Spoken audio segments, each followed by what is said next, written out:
Have you ever wondered how fortunes are moved across the globe in the blink of an eye? The world of high finance operates on levels far beyond what most of us see. While you and I use traditional banks for our savings and loans, the ultra-wealthy often turn to a parallel financial universe. This hidden world is known as the shadow banking system, a complex network that facilitates the rapid and private movement of immense sums of money. It can be entirely legal, yet it operates with a degree of discretion and speed that sets it apart. To understand modern wealth, you must understand how this system works. This essay will serve as your guide, pulling back the curtain on this intricate financial landscape. We will explore the very definition of shadow banking, demystifying the jargon, explaining its core functions in plain, simple terms. You will learn about the specific tools and methods the ultra-rich employ, offshore trusts, complex derivatives to manage and grow their fortunes. It is crucial to grasp not just the how, but also the why.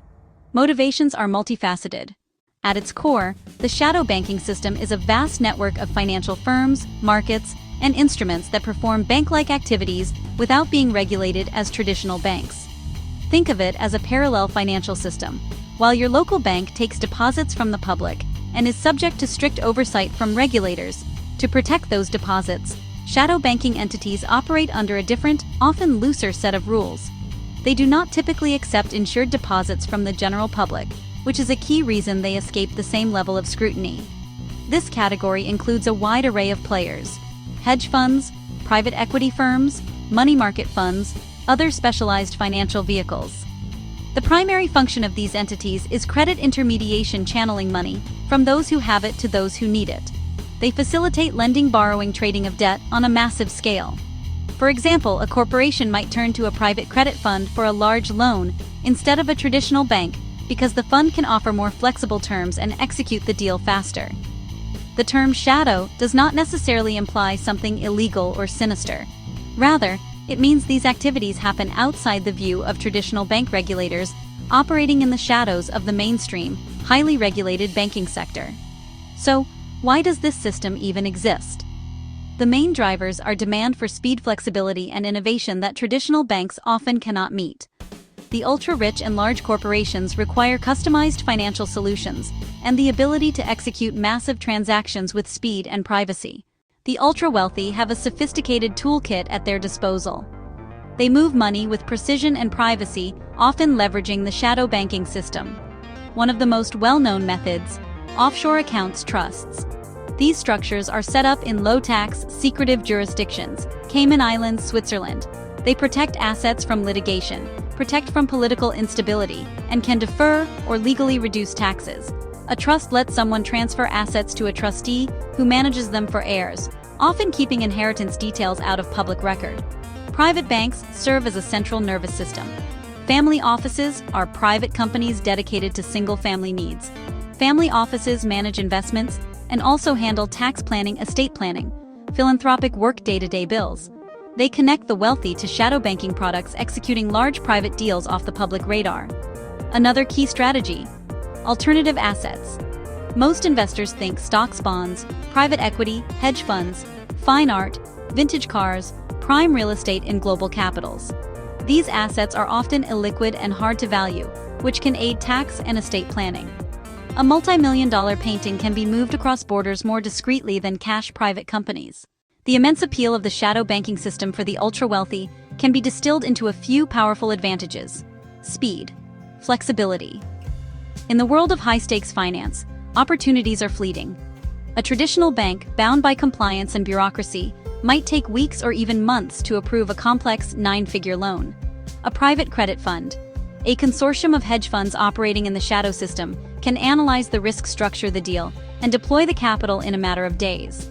This agility allows the wealthy and their businesses to seize opportunities, acquiring a rival company, investing in a distressed asset before they disappear, providing a significant competitive edge. Privacy is another paramount concern. High-profile individuals and families often wish to keep their financial affairs out of the public eye, for reasons including personal security, avoiding unsolicited business proposals, maintaining a private family life.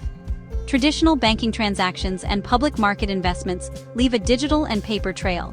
By contrast, private family offices, offshore trusts, bespoke deals structured through special purpose vehicles. This level of confidentiality is a luxury service the shadow banking world provides. Furthermore, the pursuit of superior returns and diversification is a powerful motivator. Traditional banks and public markets offer a limited menu of investment options. The shadow banking system provides access to a wider universe of alternative investments, including. It is absolutely critical to understand that not all activity within the shadow banking system is illegal or unethical. In fact, a significant portion of it is both legal and essential for the functioning of a modern, dynamic economy.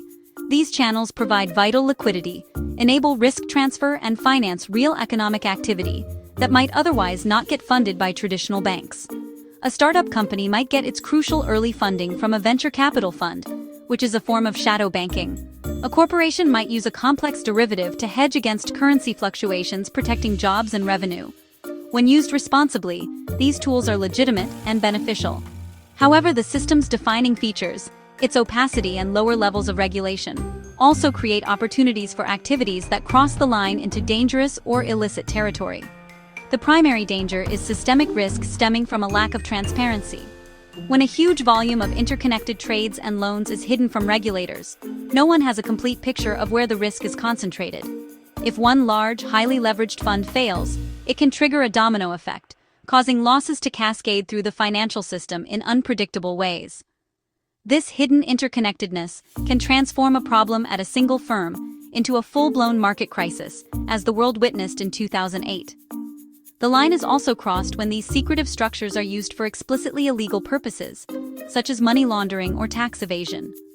While tax avoidance involves legally using loopholes to reduce a tax bill, tax evasion is the illegal act of not paying taxes that are owed. The same offshore shell companies and anonymous trusts that can be used for legitimate privacy and estate planning can also be used to hide the proceeds of crime, or to illegally conceal assets and income from tax authorities. To make this less abstract, let's look at some real-world examples of the tools and places that define the shadow banking ecosystem. A prime example is the money market fund. These funds are pools of capital that invest in short-term, high-quality debt, such as commercial paper short-term loans to corporations and government securities. For large corporations and institutional investors, money market funds function almost like high-yield bank accounts, offering a safe place to park vast amounts of cash while earning a better return than a traditional deposit account. During the 2008 crisis, the collapse of one major fund, the Reserve Primary Fund, triggered a panic, showing how central these non-bank entities are to the financial system's plumbing. Another powerful example is the private equity firm. Consider a firm like the Blackstone Group, or KKR. These giants raise billions of dollars from wealthy individuals' pension funds, sovereign wealth funds. They then use this capital, often amplified with borrowed money, to buy entire companies. For instance, a private equity firm might purchase a struggling retail chain, take it off the public stock market, and spend several years restructuring its operations, cutting costs, and improving its business model away from the glare of public quarterly earnings reports. If successful, they will later sell the company or take it public again for a substantial profit. This entire process of large-scale corporate acquisition and transformation is a hallmark of shadow finance. History provides stark warnings about the dangers lurking within the shadow banking system, with no lesson more powerful than the 2008 global financial crisis.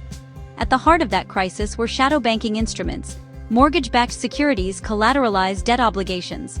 Investment banks were buying up millions of mortgages, including high-risk subprime loans, and using SPVs to bundle them into complex bonds. These bonds were then sold to investors around the world, from pension funds to other banks.